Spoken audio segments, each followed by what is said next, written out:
It was a Saturday morning in a small downtown restaurant filled with the aroma of coffee and freshly baked bread. Marcos Rivera, a 35-year-old widowed father, was sitting at a table with his 4-year-old son, Lucas. They had gone out for breakfast, a routine they had created to fill the void left by the death of Ana, Marcos's wife and Lucas's mother, who had died in a car accident 2 years earlier. But what began as an ordinary day would soon turn into a moment Marcos would never forget. Lucas, while playing with his fork, looked up and pointed across the restaurant, his eyes wide and bright. "Daddy, look! That waitress looks like Mommy," he exclaimed with a mix of excitement and surprise. Marcos slowly turned in the direction Lucas was pointing, and suddenly it felt like the world stopped. There, across the restaurant, a young waitress was serving coffee to a customer. Her brown hair, green eyes, and the way she smiled. Everything about her was identical to Ana.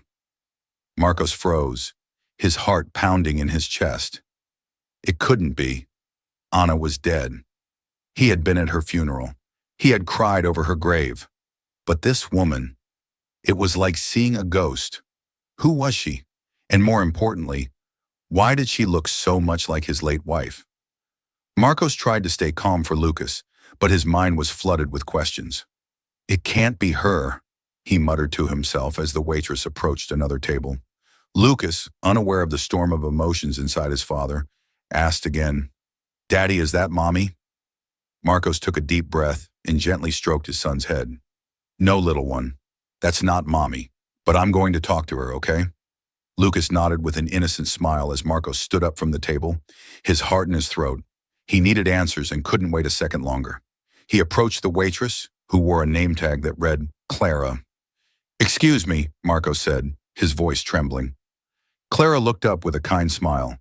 "How can I help you, sir?" she asked. Marcos hesitated, searching for the right words. "I know this is going to sound strange, but you look a lot like my wife. She passed away 2 years ago, and my son, he thinks you're her." Clara furrowed her brow, clearly surprised, but then her expression shifted to one of curiosity. "I'm very sorry for your loss," she said sincerely, "but what was her name?" "Ana Rivera," Marcos replied. Clara froze for a moment, as if the name had triggered something in her memory. She looked away for a second and then said, "I don't think that's a coincidence. My full name is Clara Rivera. I was adopted as a child. I never knew my biological family, but I always knew I had an older sister." Marcos felt the ground shift beneath him. Ana had never mentioned having a sister, but then again, she never talked much about her childhood. She had grown up in foster care and always said her past was complicated.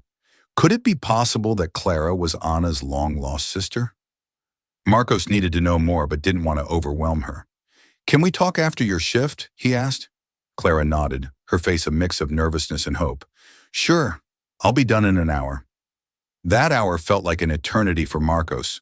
While he played with Lucas to pass the time, his mind was somewhere else. He remembered the little details Ana had shared about her childhood. A younger sister she lost touch with, a pain she never overcame. When Clara finally finished her shift, she sat down with Marcos and Lucas at a quiet table. Clara began to speak, her voice shaky. "I was adopted when I was 3, she said. "My adoptive parents told me I had an older sister, but our biological family had issues, and we were separated. I never knew her name, but I always dreamed of finding her." Marcos felt a lump in his throat. "I think that sister was Ana," he said, pulling a photo from his wallet. Clara took the photo with trembling hands. It was a picture of Ana, smiling with Lucas in her arms. Clara's eyes filled with tears. "It's her. She looks so much like me," she whispered. Marcos nodded, his voice cracking. "Ana always wanted to find you," Marcos said gently, "but she didn't know how. She died in an accident 2 years ago." Clara let out a sob, covering her face with her hands. "I never knew. I never had the chance to meet her." Marcos placed a comforting hand on her shoulder. "I'm so sorry, Clara, but I believe fate brought us together today for a reason." Lucas, who had been listening quietly, walked over to Clara and hugged her. "You're like my mommy," he said with his small, tender voice. Clara smiled through her tears and hugged him back. "Thank you, little one," she whispered. Marcos watched the scene, feeling that somehow Anna was there with them. Clara and Marcos spent the rest of the day talking, sharing memories, and trying to piece together the past that the two sisters had never been able to share. Clara told them how she had grown up in a loving family, but had always felt an unexplainable void. Marcos, in turn, spoke of Anna, her laughter, her love for Lucas, and how much she would have loved to meet her. In the days that followed, Marcos and Clara began building a bond. Clara became a constant presence in Lucas's life, visiting them almost every day. Lucas started calling her Aunt Clara, and little by little, the pain of losing Anna began to transform into a new kind of family connection. Marcos, who had been struggling with his grief for years, found comfort in seeing Clara and Lucas together. It felt as if Anna had found a way to remain present in their lives through her long-lost sister.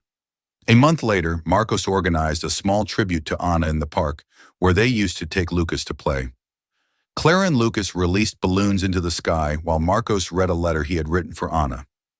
"Dear Anna," he wrote, "today I feel you closer than ever. Thank you for guiding us to Clara. I know you're watching over us from wherever you are, and I promise that Lucas and Clara will always have a family who loves them." As the balloons floated upward, Clara took Marcos's hand and whispered, "Thank you for giving me the family I always dreamed of." Marcos smiled, his eyes full of tears. "And you gave us the hope we desperately needed," he replied. That day in the restaurant had been a miracle disguised as coincidence.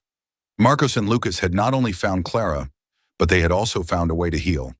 The family Anna left behind was now bigger, united by a love that transcended time and loss. And as Lucas ran through the park, laughing with his Aunt Clara, Marcos knew, somehow, somewhere, Anna was smiling from the sky. If this story touched your heart and you'd like to discover more tales full of love, hope, and unexpected connections, don't forget to subscribe to Neurofauna. Hit the bell so you never miss a video, and leave us a comment telling us what you thought about this story. See you in the next video, where the ties of the heart always find a way to bring us together.